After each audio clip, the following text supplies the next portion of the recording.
አሸባሪው የህወሓት ቡድን ለ27 ዓመት ያክል ለኢትዮጵያ እድገትና ብልጽግና ተግተው የሚሰሩና ለሀገራቸው ቤዝ የሆኑ ህዝቦችን አሳዶ በማደን ሲገድል ሲያስርና ከሀገር ሲያባረር ቆይቷል። በዚህ መልኩም ኢትዮጵያ በሀገር ከሃዲ ስትመራ በቆየችበት ጊዜ በርካታ እንቁ የሆኑ ልጆቿን ገብራል።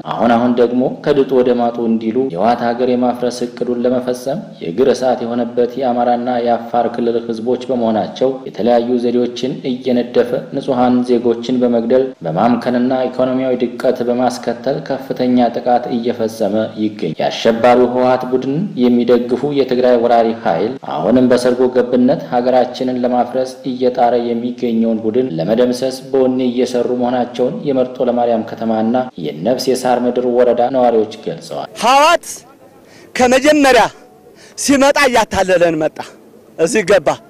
ከገባ በኋላ አማራን እየፈለገ እነማን ነበሩ ደና ሰዎች እያለ በሚስጥር እየወሰደ እየረሸነ ነው። ባንዳ ሆኖ ለጣሊያን ኢትዮጵያን የተዋጋ ለሶማሌ ባንዳ ሆኖ ያገለገሉ ሲደመር ኢትዮጵያን ነጣ ወጣን ብለው በወቅቱ መዚያን ጊዜ በነበረው ውጊያ ደርግ ክፉ ነው በማለት ህዝቡን በመስበክ ኢትዮጵያን ሲቆጣጠሩ በተለይ በአማራ ላይ አማራ ምኑን ቢነካ ነው የሚሞት በሚል ስትራቴጂ ነድፈው አንደኛ አማራ ለመሬቱ ይሞታል፣ ሁለተኛ ለመሳሪያው ይሞታል፣ ሶስተኛ ለሀገሩ ይሞታል። አማራ ለዚህ ጀግና ነው። ይሄንን ካጠኑ በኋላ መሬቱን በአራት ጥማድ አንኮላሽ ተጣለው። መሳሪያውን ልቅም ትግሬ ያስገባ ተብሎ ልቅምቅም ተደርጎ አማራ እንዲሞት የተደረገ በመጀመሪያ በአማራ ላይ የተጠነሰሰ ጥንስ ትግራይ ላይ ተከዝሮ ነው የተገኘ። አንድን ሀገር ለማፍረስ አሸባሪው ህወሓት የሚጠቀምበት መላምት ለ27 ዓመት ያክል ከኢትዮጵያ ዘርፎ ያከማቸውን ገንዘብ ለስግብግብና ሀገር ጠል ራስ ወዳድ ለሆኑ የውስጥ ባንዳዎች በገንዘብ በመደለል ሀገርን ለማፍረስ በመስራት ላይ ነው። በባንዳነት ተግባር ሀገርን ለማፍረስ የሚንቀሳቀሱ ኃይሎችን ለመከላከልና ለመደምሰስ የመርጦ ለማርያም ከተማ ህዝብ ከዚህ በፊት የተሸወርነውና በርካታ ምሁራኖች ያጣንበት ይበቃል በማለት በቁጭት ይናገራል። የተሰራ ያለው ምንድነው? ልብሱ የተለበሰ ብዙ ሰዎች ያገኘን ነው። ሰርጎ ገቦችን እነሱን በቁጥጥር ስር ይዋል ወደ ጸጥታ አካላታችን ምርመራ ያጣራ የነሱን ስራ እየሰሩ ነው ያሉት። ስለዚህ እዛ ሁሉም ሰው ቢሄደው ይሄንን ባዶ አድርጎ እዚህ ሽብር ተነርቶ ህብረተሰቡ ለቆ እንዳይሄድ እየተደረገ ያለበት ሁኔታ ነው ያለ እንጂ ሁሉም ወጣት አንድ የሚሸሽ የለም። የተለያዩ ተጠርጣሪዎች ወደ 14 አካባቢ ይዘናል። እነሱም ተይዘው በቁጥጥር ስር ያሉበት ሁኔታ ነው ያለ። ጁንታው ቡድን ብቻ ሳይሆን ውስጥም የተለያዩ ችግር ሊፈጥሩ የሚችሉ ሰዎች እንዳሉ የተለያዩ ስራዎችን እየሰራን ያለ በተለይ ከዛጋ ንክኪ ሊኖራቸው ይችላል የምንላቸውን የዘው አካባቢ እዚህኛ አካባቢ ላይ የሚኖሩትን ወደ አንድ አካባቢ ጠርነፋ አድርገን ያው እየተወያየን ችግር ያለባቸውን የማቆየት ችግር የሌለባቸውን ደግሞ እየፈታን ያለንበት ሁኔታ ነው ያለ።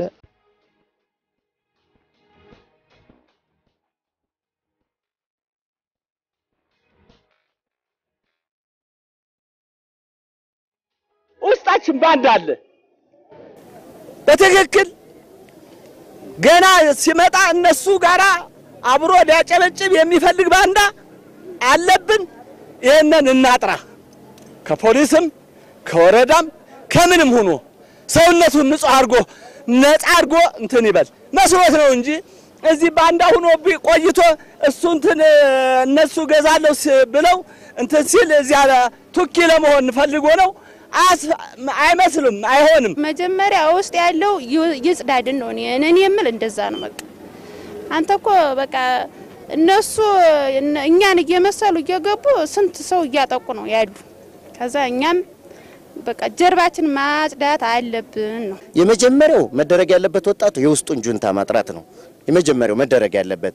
ከጎረቤት ሳይቀር ከጓደኛ ሳይቀር ተወንድም ሳይቀር ሴቶች ባላቸውን ሳይቀር መጠርጠር አለባቸው። ደሴ ላይ እየተፈጠረ ያለው ነገር ይሄ ነው። አባት ልጁን እስከ መግደል ደርሷል።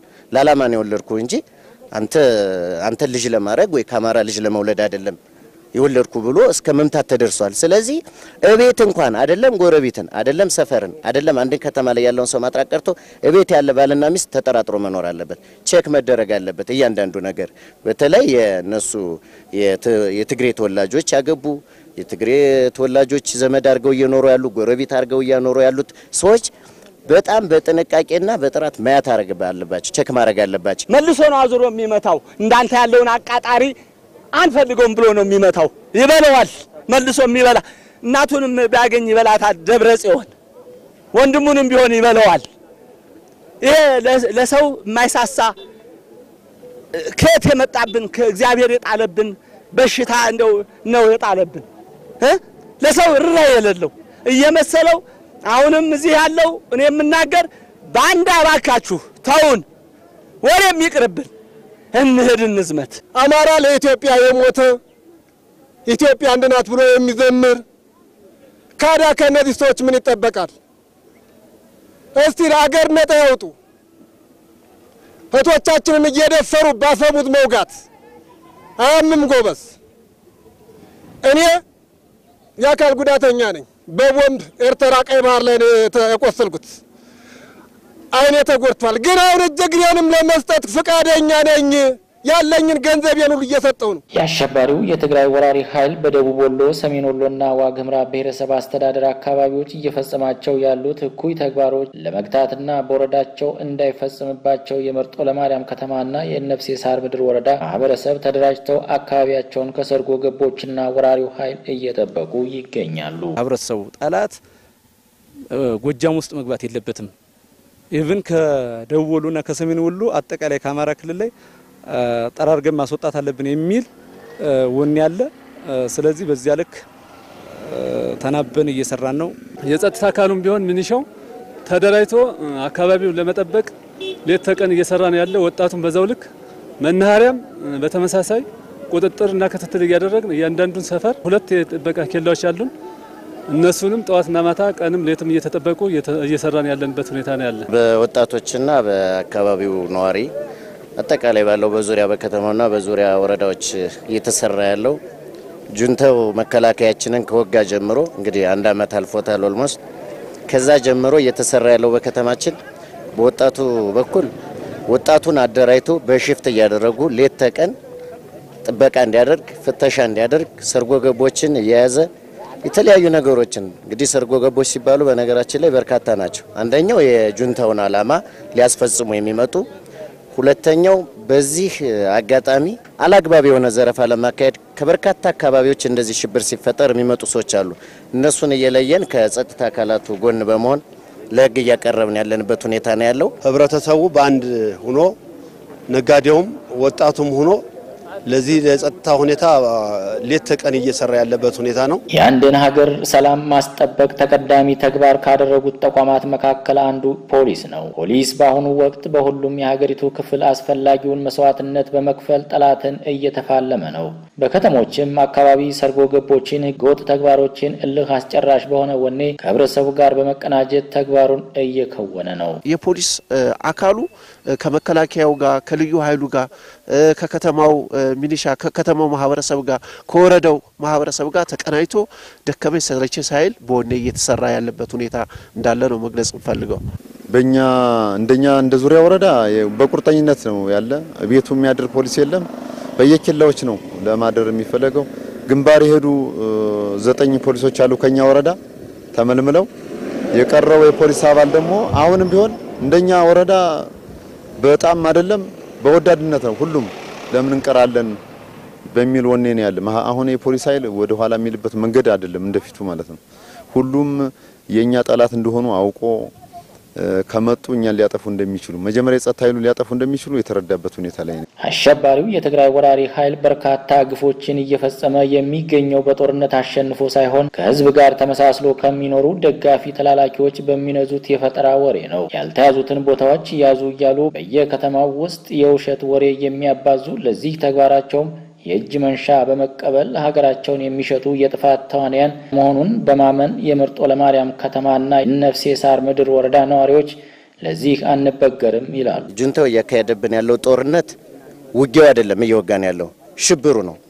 በሚገርም ሁኔታ እዚህ ደረሱ ይባላል፣ አልደረሱም። ከዛ በኋላ ደረሱ ሲባል የከተማው ህዝብ ለቆ ይወጣላቸዋል። አንድ ጥይት ሳይተኩስ ያንን ከተማ ይቆጣጠሩታል። አሁን የሚደግሙና ያንን ከተቆጣጠሩ በኋላ ቀጣይ ያለውን ከተማ እዛ ገቡ ይባላል። የተለያዩ መሳሪያዎችን ተኮስን ይላሉ። ያ የዛ አካባቢ ሰው ደግሞ አሁን መልሶ ይፈልሳል። ያንን ያለ አንድ ጥይት ምንም መስዋዕትነት ሳይከፍሉ 15 ነው ይቆጣጠሩታል። እኔ በጣም የሚገርመኝ እኔ አውሬ አይደሉም እንደኛ ሰው ናቸው። እኔ ምኑ እንደሚያስፈራቸው ራሱ አላቅም። ነፍሴ ሳር ምድር ወረዳ እና መርጦ ለማርያም ከተማ በፕሮፓጋንዳ የሚፈታ ከተማ አይደለም። እንዳጠቃላይ ህዝቡ እንደሌሎች እንደሚወራብላቸው ከተሞች ለቆ ወጣለው በፕሮፓጋንዳ ይሸነፋል ተብሎ የማይገመት ስለሆነ ማንም ሴት ወንድም ሳይል በወሬ የሚፈታ ህዝብ ያለበት አይደለም። የመርጦ ለማርያም ከተማና የነፍሴ ሳር ምድር ወረዳ ነዋሪዎች ሁልጊዜ ህይወቱን ሰጥቶ ነጻነትን ለሚያስከብርልኝ የልዩ ኃይል ሚሊሻና የመከላከያ ሰራዊት ድጋፋችን ይቀጥላል ብለዋል። በተጨማሪም አሸባሪውን የህወሓት ወራሪ ኃይል ለመደምሰስ ሁሉም ዜጋ ወደ ግንባር በመዝመት ሊፋለም እንደሚገባና ለመዝመትም ዝግጁ መሆናቸውን ገልጸዋል። መከላከያችን፣ ልዩ ኃይላችን፣ ፋኖችን እስካሁን ድረስና ከመጀመሪያው ጀምሮ በዚህ ግንባር ለመዝመት ሜዳ ይላል። ከ1000 ከ2000 ሰው በላይ በቀን ጋብዞ ያውቃል። ይሄ አካባቢ ሰው እንጀራ በማውጣት ሽሮ በማውጣት ብር እያወጡ ሆቴል ላይ በመጋበዝ በርካታ ስራዎችን ሲሰራ ቆይቷል። ድጋፍ በመሆን ሰዎችን ወኔ ሰንቀው እኛ አለንላችሁ አይዟችሁ እያለ ህብረተሰቡ እየጋበዘ እያበላ እያጠጣ የላካበት ሁኔታ አለ። ነፍሴ ውስጥ ወደዛ ሲሄዱ ውሃ ማቀበል፣ የሚበላ መስጠት፣ መሸኘት ያውቅበታል።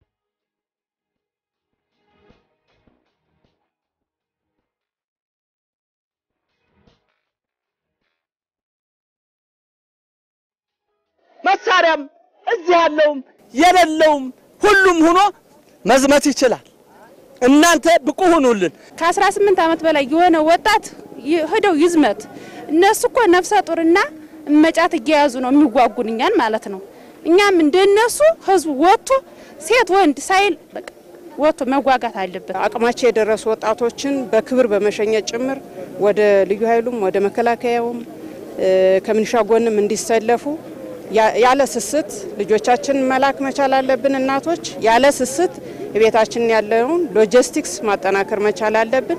ያለ ስስት ሌሎችን ከስር ያሉ ልጆችን የምናሳድግበትን መንገድ መፍጠር መቻል ያለብን ሴቶች ነን። አሁን የመጣብንን ወራሪ ኃይል ጧት ማታ ሁሉም ሰው ተደራጅቶ አንዱ ነው በመቀናጀት አከርካሪውን ሰብረን መምጣት እንዳለብን ነው ማሳስበው። ፍራቻ የሚባል ነገር ፕሮፓጋንዳ የነሱ ኃይል የወሬ ከወሬ የዘለለ ኃይል ስለሌላቸው ሁሉም ህብረተሰብ ነቅቶ በየደጁ ያለውን ጥበቃ አጠናክሮ ከነሱ ወሬ ሳይሸነፍ መጠበቅ ያለበት መሆኑን ነው። ከዚህ ካጠራ በኋላ ፊት ለፊት ውጊያ ዘመቻ መዝመት አለበት።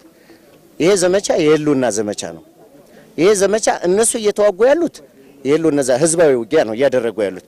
እኛ ደግሞ ሚሊታሪያችንን ነው እየተጠቀምን ያለ፣ የጸጥታ አካላቱን እየተጠቀምን ያለ፣ እስካሁን የሚኒሻ አካላትን ነው እየተጠቀምን ያለ። ስለዚህ ህዝባዊ ማዕበል አድርገን ለአንዴና ለመጨረሻ ጊዜ መደምሰስ ካልቻል ሰዓቱ እየረዘመ ጦርነቱ እየረዘመ በሄደ ቁጥር ሰው ሐሳቡ እየተሸረሸረ ይመጣል።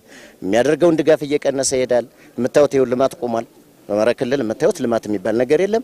ስለዚህ ወደ ልማታችን መልሰን ለመሄድ ለአንዴና ለመጨረሻ ጊዜ ወጣቱ ተደራጅቶ እንደነሱ አንድ ጊዜ ደምሶ ከዛ በኋላ ወደ ልማት የምንገባበትን መንገድ መፍጠር አለበት። መንግስትም ደግሞ መሳሪያ ይስጠው ለወጣቱ። መሳሪያ መገደብ የለበትም። እዛም ቢሆን ከከባድ መሳሪያ ውጭ የያዘውን መሳሪያ በእጁ ያገኘውን መሳሪያ ለግሉ ማድረግም ይችላል።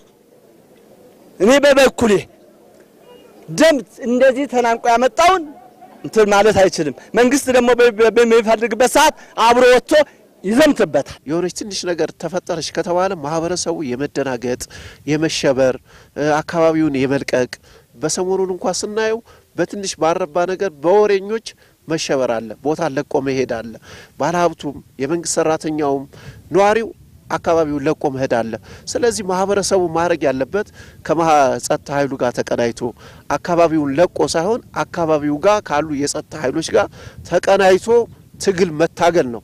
መልቀቅ መፍትሄ አይደለም።